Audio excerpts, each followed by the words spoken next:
Mes très chères sœurs, mes très chers frères, je suis déterminé à faire avancer la cause de la paix, de l'inclusion, par le dialogue, de le respect, de la spiritualité de chacun.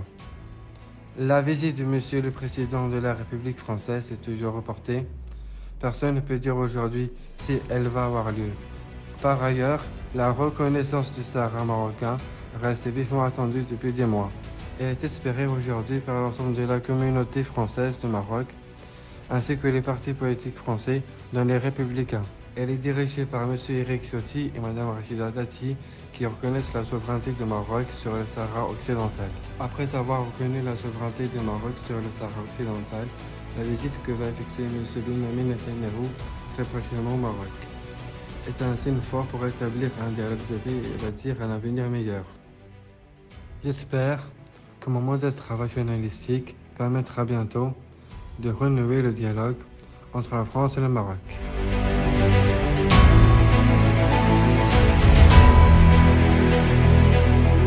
Ciotti, président des Républicains. Très heureux de vous répondre, Paul. Quelles sont les causes des relations diplomatiques froides entre la France et le Maroc? C'est un constat aujourd'hui. Nos relations traversent un moment difficile. Moi, je suis venu ici, au Maroc, pour dire la nécessité de restaurer une relation franco-marocaine de confiance, reposant sur la longue amitié qui unit la France et le Maroc. La France et le Maroc ne peuvent être durablement séparés. Quelle est selon vous la solution pour sortir de cette crise? Le dialogue, l'échange, la concertation. Il faut retrouver le chemin de la confiance et il faut que la France et le Maroc se reparlent. Avez-vous une proposition pour trouver enfin une solution? J'ai évoqué cette situation avec le Premier ministre, avec plusieurs ministres. Il faut aujourd'hui qu'au plus haut niveau, le dialogue soit renoué et je l'appelle de mes voeux. Est-ce que la France devrait reconnaître le Sahara marocain pour trouver une solution? Oui, je le crois. En tout cas, personnellement, je l'ai fait. Ok, merci. Merci beaucoup, Paul. Merci. Merci, bravo.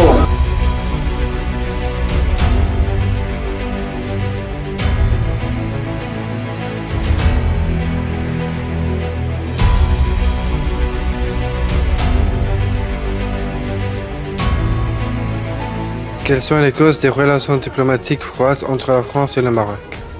Moi, j'en connais pas les causes, mais il y a une chose est sûre, c'est qu'il ne peut pas y avoir de relations froides entre le Maroc et la France.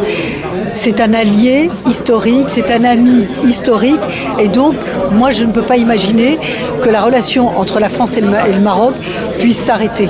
Et donc notre destin est commun. Donc moi je crois à cette relation. Non seulement je la conforte, je l'entretiens, puis je crois à la jeunesse, à des jeunes comme vous, pour continuer à l'entretenir. Quelle est selon vous la solution pour sortir de cette crise? C'est de se parler, c'est de se voir, c'est de se rencontrer. Avez-vous une proposition pour trouver enfin une solution? C'est de revenir vous voir. Donc la prochaine fois, je reviendrai encore et comme ça, vous me ferez une interview complète. Est-ce que la France devrait reconnaître le Sahara marocain pour trouver une solution? La position de ma famille politique, il n'y a jamais eu d'ambiguïté concernant la marocanité du Sahara. Donc je l'affirme, je le redis et je le confirme. Avez-vous un message pour les spectateurs? Vive le Maroc, vive la France et vive la relation historique entre le Maroc et la France.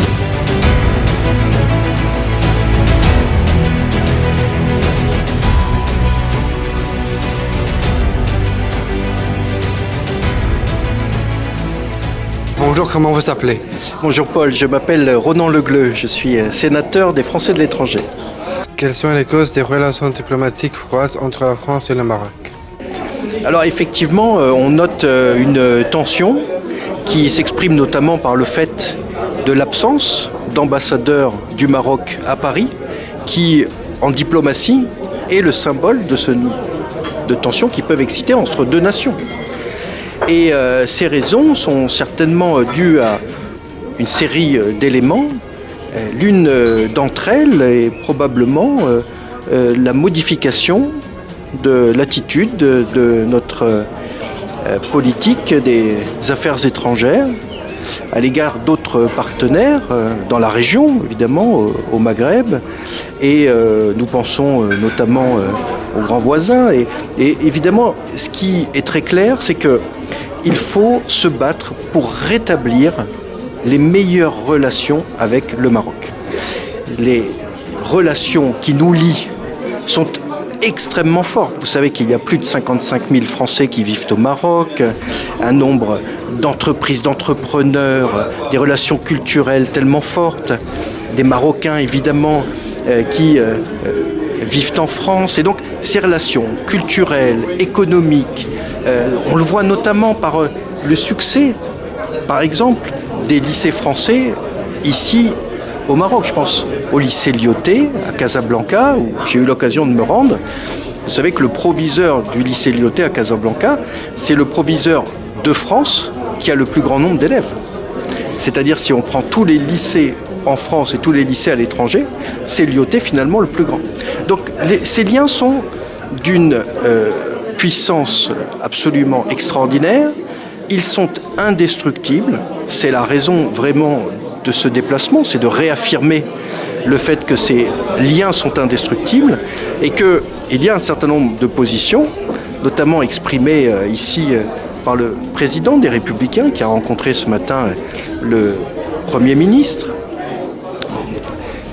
au siège du RNI, puis le numéro 1 du parti de l'Istiklal, ministre de l'équipement et de l'eau, pour réaffirmer l'idée que la position des Républicains a toujours été de se battre pour une relation de partenariat extraordinairement forte avec le Maroc. C'est une position continue, historique, et c'est le but de ce déplacement avec Rachida Dati, qui a été, vous le savez, garde des Sceaux, qui est maire du 7e arrondissement, avec Michel Tabarot, député des Alpes-Maritimes. C'est l'idée d'affirmer que la position des Républicains, c'est de défendre un rétablissement des meilleures relations possibles avec le Maroc, et c'est le but de ces rencontres. Merci beaucoup, monsieur le sénateur. Je suis ravi de vous faire connaître. Eh bien, moi aussi, cher Paul, c'était un véritable plaisir de participer à cette interview.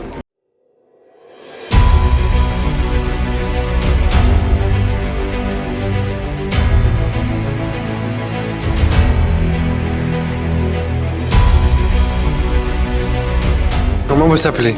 Jean-Luc Martinet. J'ai été président de la Chambre française de commerce et d'industrie. J'ai été président du Parti des Républicains ici au Maroc. Et aujourd'hui, je gère mes affaires dans le cadre d'un holding d'investissement.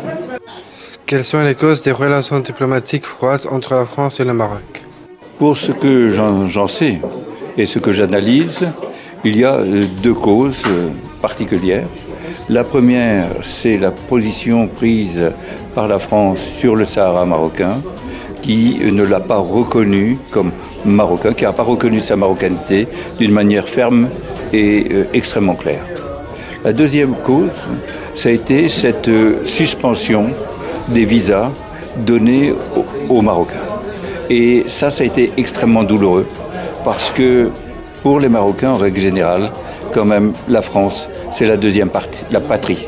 Et voir que cette deuxième patrie était capable de lui refuser l'entrée sur son territoire, c'était quelque chose de quelque part incompréhensible. Et ça a fait beaucoup de mal, et ça a créé beaucoup de souffrance que nous ressentons aujourd'hui encore.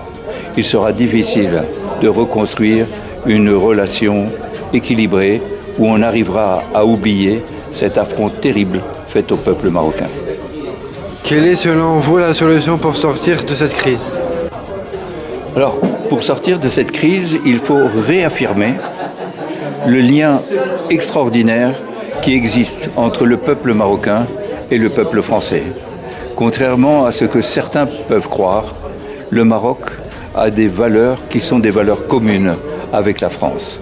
La liberté d'entreprendre, l'enseignement, les valeurs défendues par l'enseignement, le besoin d'ordre et de sécurité, et de nombreuses autres, la famille et de nombreuses autres valeurs. Et ces valeurs sont communes entre la France, le peuple de droite français et le peuple marocain, éminemment dans sa culture, dans son positionnement, éminemment de droite.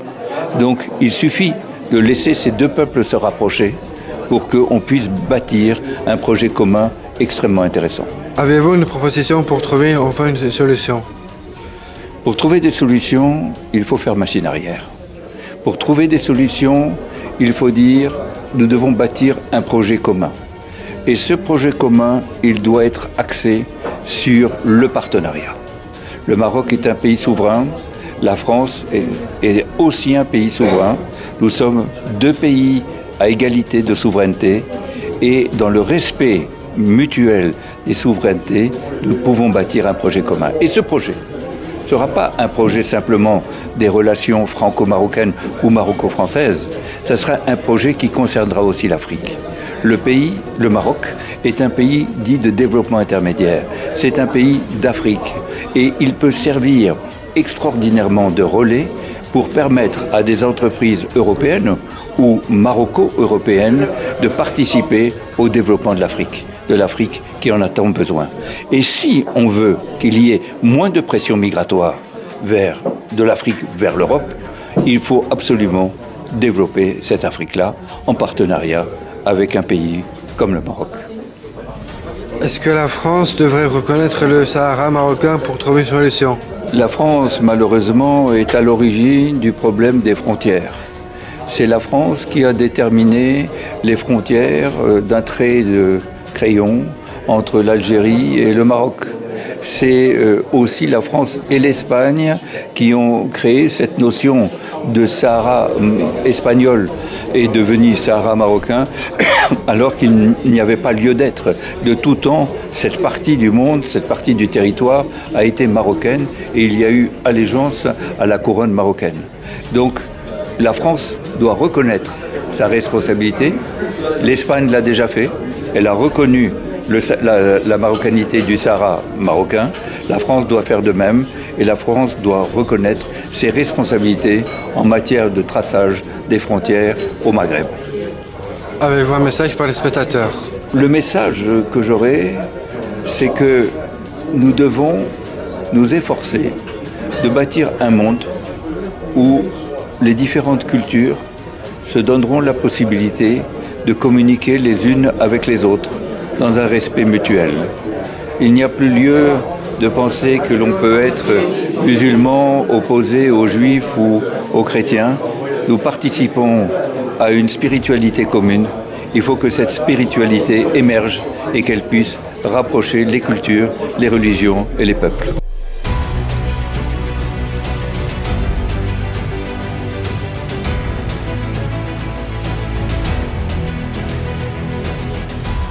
Quelles sont les causes des relations diplomatiques froides entre la France et le Maroc?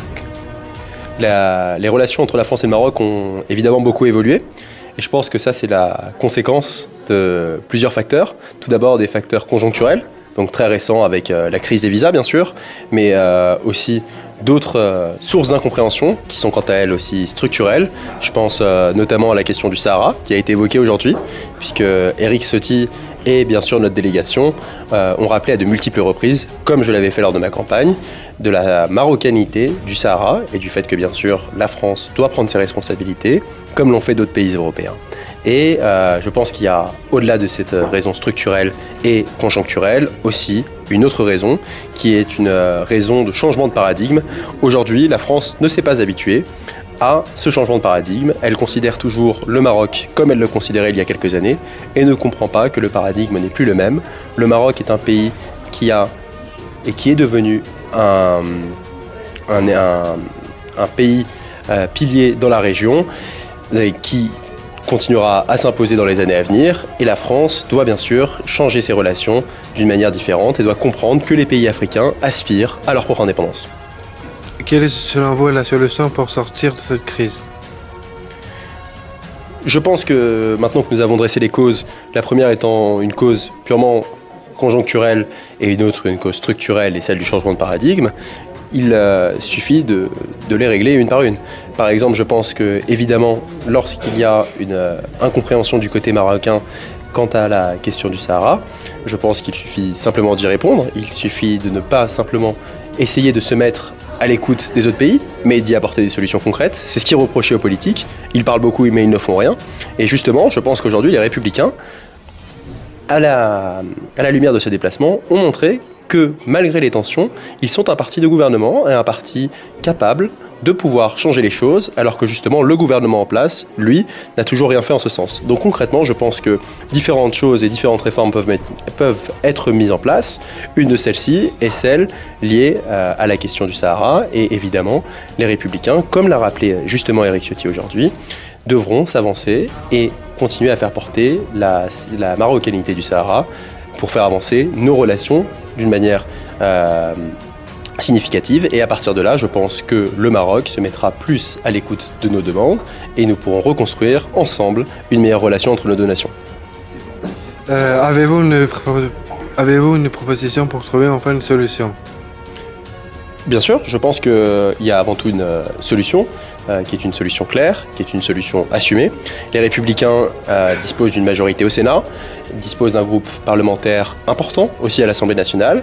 La voix des Républicains compte énormément dans l'administration française et bien sûr, les Républicains pourront faire avancer cette problématique, qui est celle dont nous avons parlé à de multiples reprises déjà, de la marocanité du Sahara. Nous continuerons en ce sens et puis nous continuerons aussi, comme cela a été aujourd'hui le cas lors du déplacement, à communiquer avec nos partenaires marocains sur des possibilités de coopération dans différents sujets, qu'ils soient liés à l'immigration, mais aussi liés aux questions de sécurité, mais enfin bien sûr à l'éducation, puisqu'il faut rappeler qu'aujourd'hui, la France et le Maroc continuent à échanger leurs talents, et cela doit être contrôlé, bien sûr, dans le respect à la fois de la souveraineté marocaine, mais aussi de la souveraineté française. La France doit prendre en considération les talents marocains, doit les valoriser à sa juste valeur, et ne doit pas piller les talents du continent africain.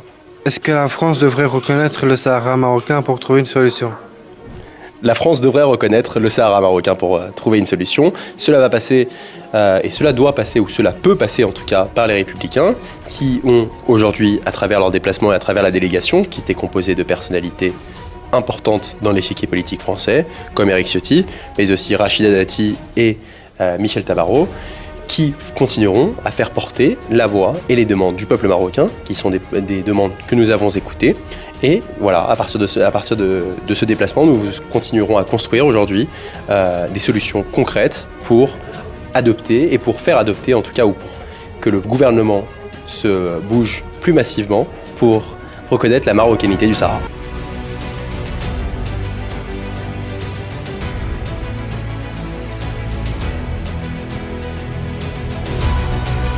Bonsoir, je m'appelle Gabriel Banon. Quelles sont les causes des relations diplomatiques froides entre la France et le Maroc? Sur la question de ce qui se passe entre la France et le Maroc, c'est quelque chose d'anormal. Et je crois que c'est lié au fait que le président de la République française, Macron, n'a pas l'expérience voulue pour gérer des relations avec un pays aussi ancien et aussi structuré que le Maroc. Quelle est selon vous la solution pour sortir de cette crise? La solution, c'est d'abord que le président Macron vienne faire sa fameuse visite qui n'a fait que reporter et dans laquelle tous les problèmes pourront être rebattus, discuter directement avec le gouvernement marocain et avec Sa Majesté. Et ce n'est qu'à ce prix-là que nous pourrons commencer à avoir une remise en place des relations qui n'auraient jamais dû arriver à ce stade. Avez-vous une proposition pour trouver enfin une solution? Moi, vous savez, j'ai pas de proposition à faire. Il y a longtemps que je ne suis plus, comme on dit, aux affaires. J'ai été le conseiller du président de la République, Georges Pompidou, mais depuis longtemps, je ne conseille aucun président français. Donc je m'abstiens parce que je ne veux pas dire du mal du président français actuel et par conséquent, je pense qu'il faudrait qu'il ait autour de lui des conseillers qui connaissent le Maroc et qui connaissent les problèmes de l'Afrique en général et de l'Afrique du Nord. Est-ce que la France devrait reconnaître le Sahara marocain pour trouver une solution? La France aurait dû être la première à reconnaître que le Sahara est un territoire marocain qui relève du gouvernement marocain. Il aurait dû être le premier compte tenu des relations et historiques qui existent et qui ont toujours existé entre le Maroc et la France. Je l'ai déclaré au forum l'année dernière, au forum de Dakhla, en tant qu'ancien conseiller du président de la République française, Georges Pompidou. Je regrette que la France n'ait pas été la première, avant les États-Unis, à reconnaître la marocanité du Sahara.